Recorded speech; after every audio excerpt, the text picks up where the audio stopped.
Right, hello and welcome back to another video. A little bit of an update on my daily Mark 2. As you can see, I've been driving it. It's all covered in nice salt and looking like it's been driven. It's missing the driver's seat at the moment because I had a little bit of an issue.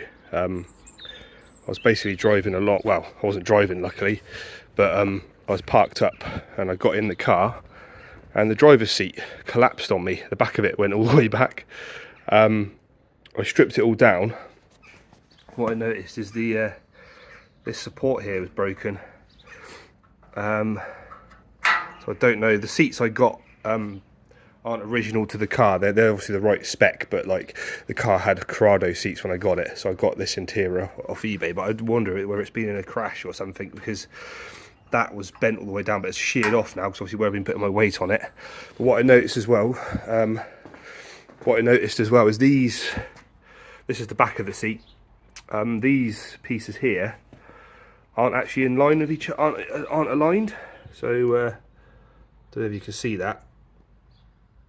They're actually out of alignment. So obviously the whole, I must have, when I put these seats in, the driver's seat felt a little bit twisted, but I just kind of live with it. But obviously it's been an accident or damaged whilst in storage or something, because like I said, I had a spare base, so I actually changed over. I actually changed the fabric over to a new base, a spare base that I had, and obviously this base is good. But obviously then I realised that this seat back, the back of this seat, these brackets are twisted.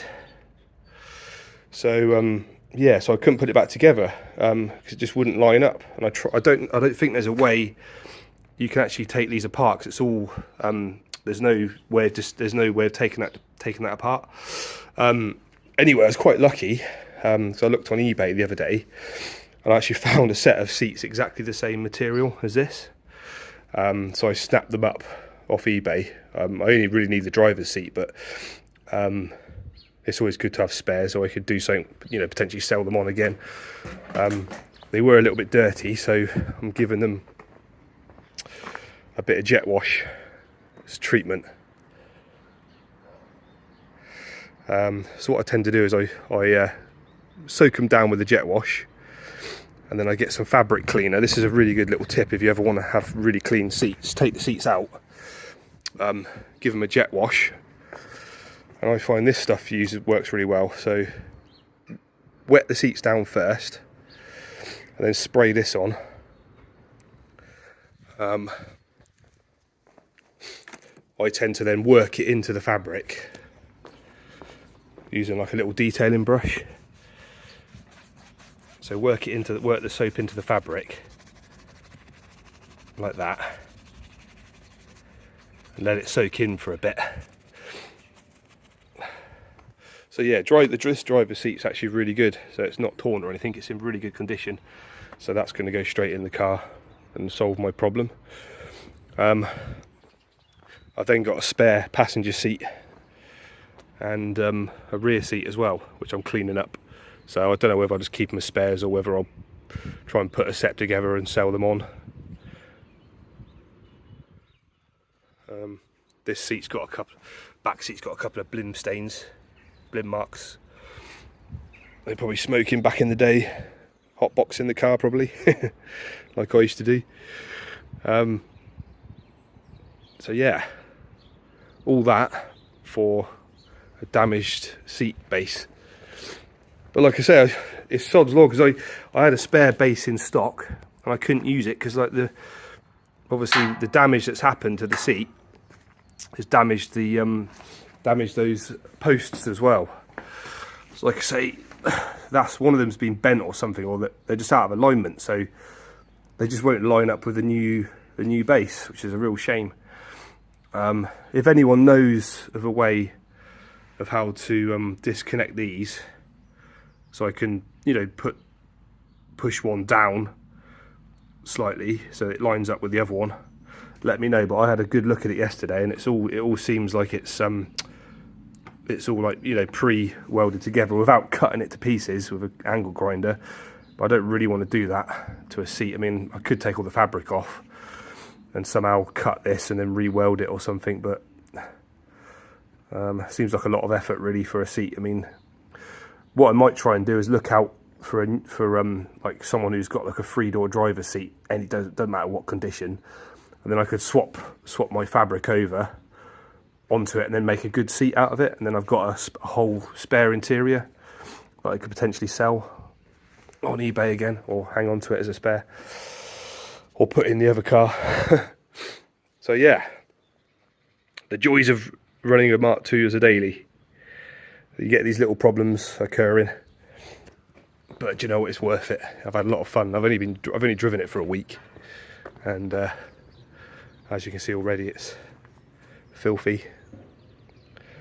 But you know, life's too short. You've got to use these things. I don't like keeping them. I think you do more harm to a car leaving it standing than actually using it, as long as you wash it. Yeah, she's got 102,000 on the clock, so we'll see if we can bump that up a bit this year. I also picked up off of Facebook Marketplace an old school acoustic parcel shelf. Remember the old stealth shelves? It's got some old Kenwood 6x9s in there, because I'm thinking about putting a sound system in the car as well, because I've got the original parcel shelf, which obviously I'm not going to cut, but I picked this up for like 30 quid, which is quite cheap really. So I used to have a sound system in one of my old Golfs, and I absolutely loved it. It was brilliant. I had you know, a nice set of 6x9s, amplifiers, and a 10-inch subwoofer, and I used to love playing my tunes, and it just sounded brilliant. Because if you know the Mark II Golf, the standard speakers, even the upgraded speakers in the standard locations sound absolutely rubbish. They're just really tinny and crap. This was like an old school mod back in the day. People used to put 6x9s minimum. Like I say, I used to have an amp driving my 6x9s and a separate amp with a sub as well. So I might, just for old school nostalgic, I might do that again, I think. I don't know. I'm undecided at the moment. I got this quite cheap, so I could always sell it on eBay again, put it on eBay potentially. I'll do a bit of buying and selling as like a side hustle. I'm an engineer, electrical engineer, mechanical engineer by trade, self-employed, but I do buy and sell stuff as well to make a bit of extra money. I'm selling my collection of Lister. I've got a collection of old Lister stationary engines. They're all projects. That one over there pretty much is good to run, doesn't need much really. The other two need a little bit going over, but I want to focus this year on getting on my cars. And I've got a lot to do. I've got this silver Golf to build, and I've also got the other black Golf as well to build. The engines are under there. But I thought, you know, make a bit of space in the workshop, and also free up a bit of money. So these are for sale on eBay at the moment, if there's anyone that likes stationary engines. Yeah, I've got two that I'm keeping for my little one that we can build when he's a bit older. I've got an old Villiers engine behind there, and a little Petter A type engine, which, you know, just doesn't have a lot of value, the little Petter. That Villiers engine's got a lot of sentimental value, because me and my granddad used to take that to rallies, little country shows back in the 90s, in the early 90s. So that's got a bit of sentimental, so I'd never get rid of that. And this one is a good little engine to work on when you're just learning mechanics. That's what I used to learn on, building these little engines. Led up to building cars, so it's a good place to start. But yeah, just having a nice chilled day off today, poking around in my workshop and getting a few little bits done. I'm also in the middle of doing my bathroom as well at the moment, so that's taking up a bit of time. I'm redoing my downstairs bathroom, so I've been redoing all the drywall and fitting a new suite. So I've got a little bit more to do. But that is my focus this year. That car over there, I bought it back in 2018, I actually used to own the car back in the early 2000s. I bought it off my mum's boss, and he had it from new for 500 quid. And then I sold it and always regretted selling it. I actually saw it come up on eBay back in 2018, and I bid. It was on bids. It wasn't a buy it now, it was on bidding. So I actually had a few drinks, and I bid on it and bought it back again. And I absolutely love it. It's an original 85 GTI. So I've been driving it around for a bit, and then they had a few problems with the engine and with rust as well when I discovered some rust on it. So it ended up being stripped right down like this. And then I thought to myself, do you know what? I always wanted to put an R32 engine in a Mark II, and I never did. Back in the day, I always wanted to do one. And I thought, do you know what? You only live once. And yeah, so here I am. So it's an original 85 GTI. I mean, some people might think it's absolute sacrilege what I'm doing, because you know, if I kept it original, it might be worth a bit more money. But I don't care about that. It's my car, and I'm probably never going to be selling this one. This is what I'm keeping. So I want to make it my way. So it's going to look completely, well, as standard as possible on the outside. I'm not going to change any of the looks of the bodywork. I've got a nice set of BBS RM split rims that I'm putting on it. So putting the BBS RMs, I need to get those refurbished. So if anyone knows any good places to get them refurbished, I want to get the lips polished, like mirror polished, and then get them refurbished and resealed. So they're going on the car. So yeah, I'm not going to be changing the look of it at all really. I'm going to be you know, putting a standard grille back on it and all the badges and everything. So if you looked at it from the outside, you wouldn't know. That's what I'm kind of going for. It's not going to be a track car. It's just going to be like a fun car for me to cruise around in. So I'm going to be going for the track slag comfort exhaust. Is what I'm going to be buying for it, I believe. Looking on there, because I don't want it to be like stupidly loud on the motorway. I mean, I think the track slag comfort system with a standard slanty back box is what I'm looking for on this. I've already got the track slag downpipe for the conversion. But yeah, this year, like I say, this year, once I've got my bathroom done, that is the next job I'm really going to crack on. Because like I say, that car's been sat on axle stands since 2019. So where are we now? That's like 4 years. You know, 4 years. 4 years that car's been sat there on axle stands. A bit too long, really, isn't it? I mean, I have had a few other things going on in my personal life as well, you know, which is kind of I've not been able to like properly focus on it. But I'm actually at a good place. I'm in a good place now. I'm in a really good place to actually crack on with it and get myself motivated to actually do it now. So yeah, stay tuned and give me a subscribe if you can, because it would really help me out, because I love doing this. I mean, you know, if I could do this every day, it would be my dream, really, messing about with my cars and just chilling out in my garage.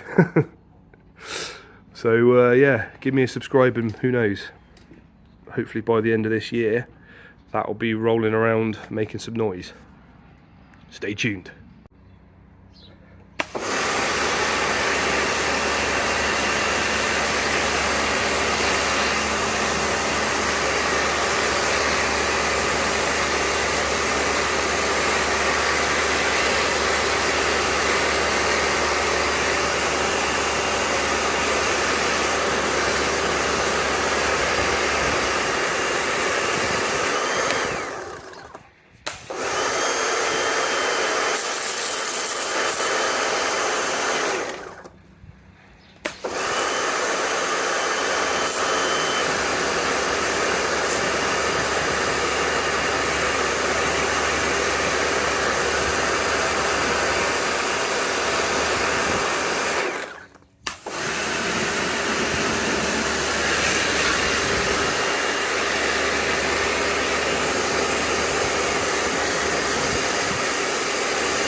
Now I know you think that's pretty crazy, jet washing seats, but trust me, it works. If your seats are a bit minging, I recommend doing it. Take them out of the car and give them a jet wash down with some of that cleaner that I showed you, and trust me, they'll come out mint. Helps if you've got a wet and dry hoover, just to sort of clean, suck out some of the water afterwards, but you can just let them dry in the sun.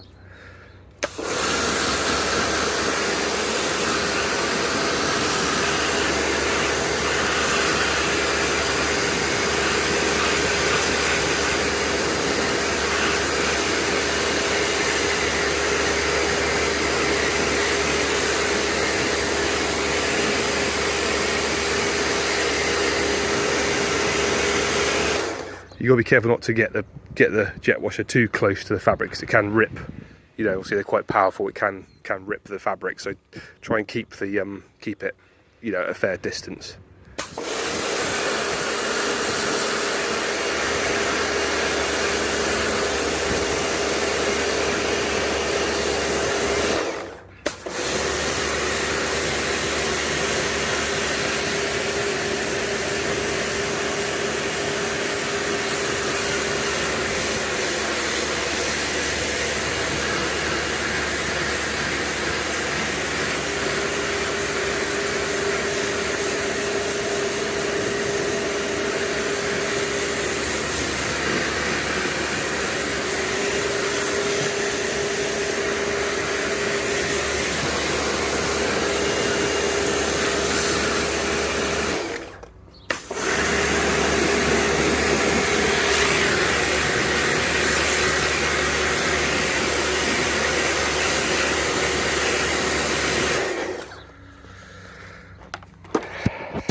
I'll show you how they come out in the end. Yeah, it does help if you have a wet and dry hoover, just to get the most of the water out of them.